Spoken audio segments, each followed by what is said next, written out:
Jon Jones went on a rant yesterday on X over fans calling him a duck.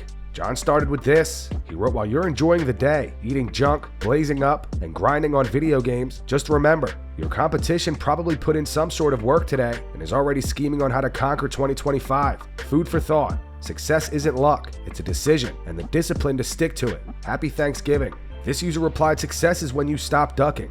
Jon replied, "Sure, call me a duck for the next year. Eventually Tom will lose within the next 2 or 3 fights, and my legacy will go on as the greatest MMA fighter ever. End of story." This user wrote, "So you're retiring?" Jon said, "I'd probably vacate the belt before officially retiring. Let's see how my meeting with the UFC goes." Jon ended it off with, "Crazy how being called a duck pays better than most of you internet tough guys will make in a lifetime. 2 fights in 4 years, and still one of the biggest names in the sport. That's not ducking.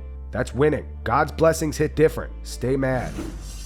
Jamahal Hill has responded to Jiri Prochazka's video message earlier this week. Jiri told Jamahal to not mention his last performances because Jamahal quote-unquote didn't show anything in his last fight against Alex Pereira. Jamahal fired back on his YouTube channel and went off on Jiri. In this little rant that he went on, he says, "Don't talk about his fight IQ or his fights because my last performance, I showed nothing."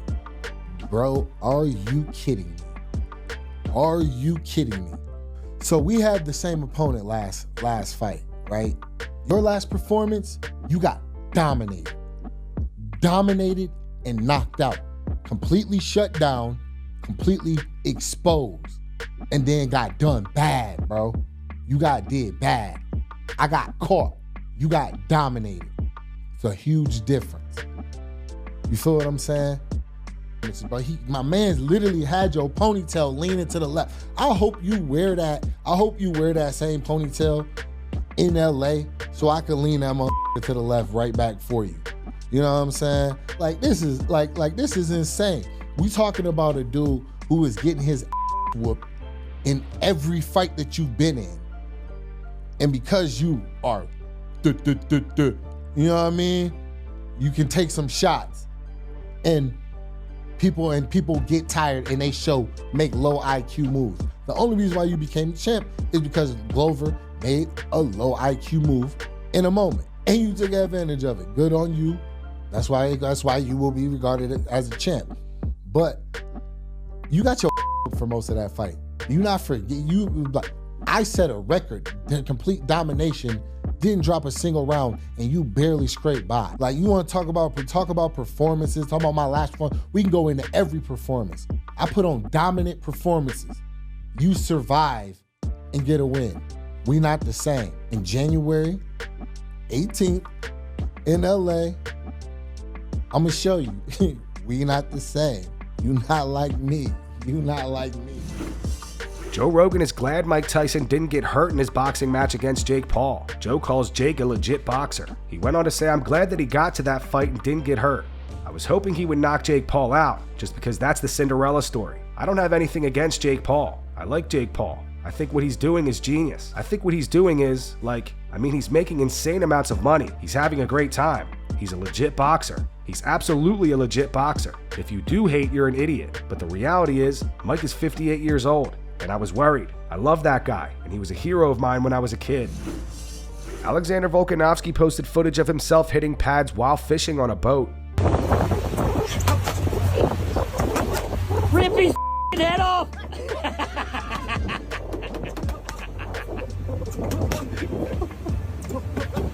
Die for it, midget!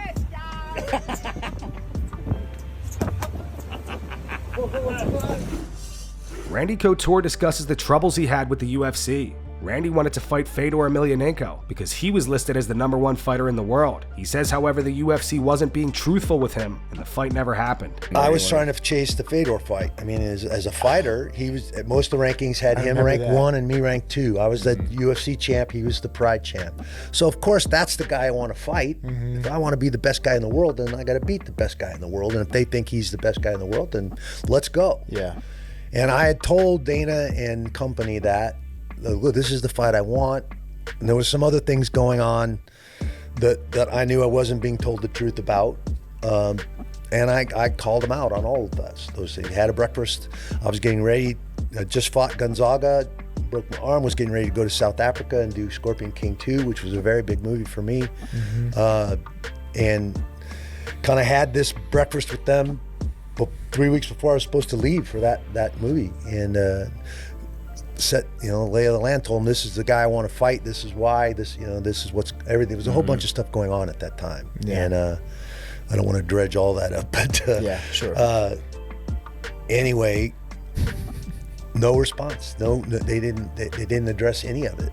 So I changed my phone number and called a press conference at the gym, kind of blew the whole thing out of the water. The independent contractors agreements, all the way they're controlling these athletes and the issues with our sport at that time. And then left for South Africa with a new phone number so nobody could reach me. See you later. Israel Adesanya addressed the recent road rage incident he got into earlier this year.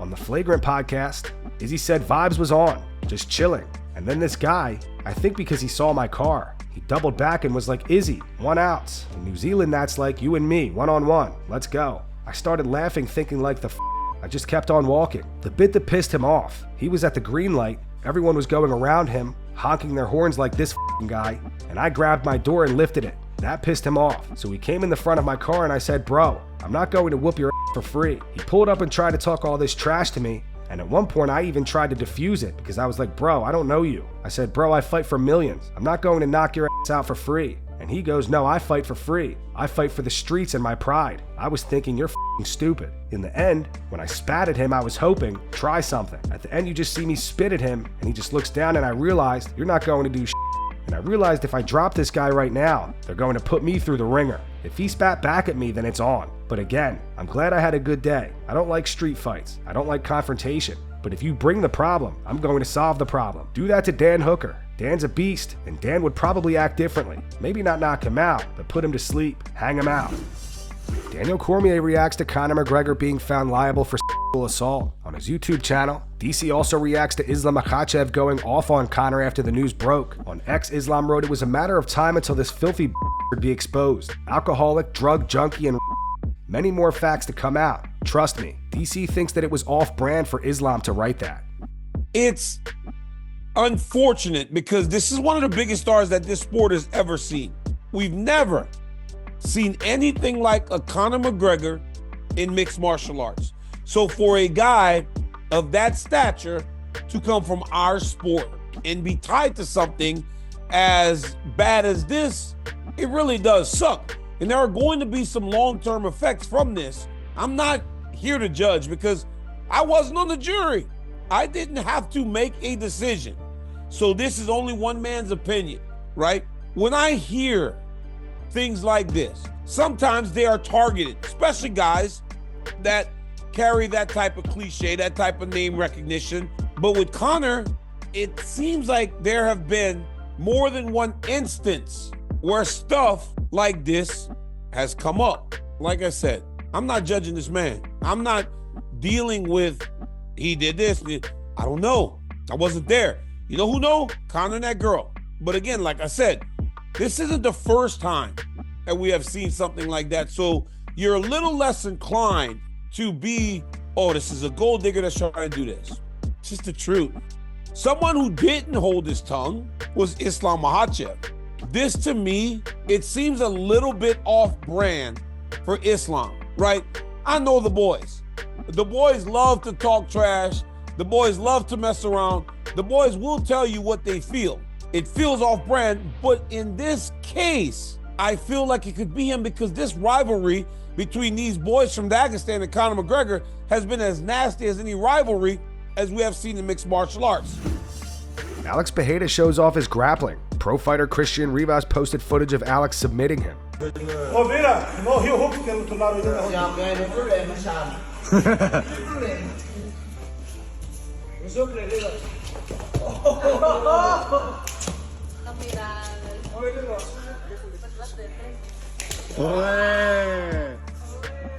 Saca los prohibidos, mijo.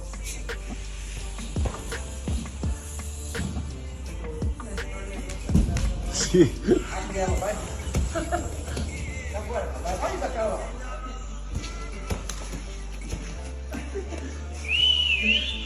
Vamos, Pereira.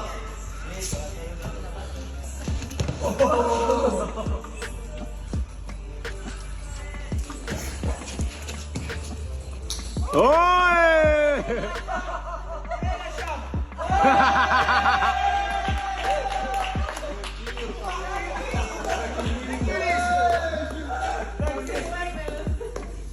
Não, pera.